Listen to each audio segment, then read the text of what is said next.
காலை ஒளி. எழுதியவர் திருமதி டோரா எட்வின். கர்த்தராகிய நான் என் கிருபையின் திரட்சியினால் உன்னை ரட்சித்தேன். கரம் பிடித்து உன்னை நடத்தி வருகிறேன். நீ பாக்கியம் பெற்றவன்.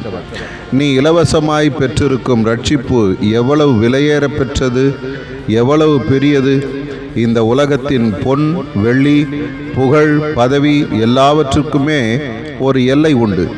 அவை ஒரு புல்லின் பூவை போல ஒழிந்து போகும். ஆனால் என் அன்புக்கு எல்லை கிடையாது. அது அழியாதது, நித்தியமானதும் கூட.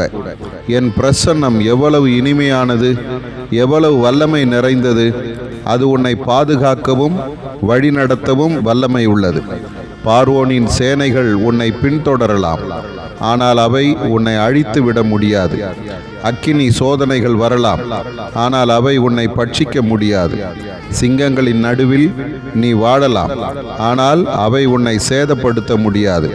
உன்னை பாதுகாக்கும் தூதர்கள் உனக்கு உண்டு. உன் கால் இடராதபடி உன்னை தம் கரங்களில் ஏந்தி செல்லும் வேலை அவர்களுடையது. செங்கடல் எதிர்த்து வந்தால் என்ன? எரிகோவின் மதில்கள் குறுக்கிட்டு நின்றால் என்ன? வனாந்திர வழியானால் என்ன? நான் அற்புதங்களின் தேவன்.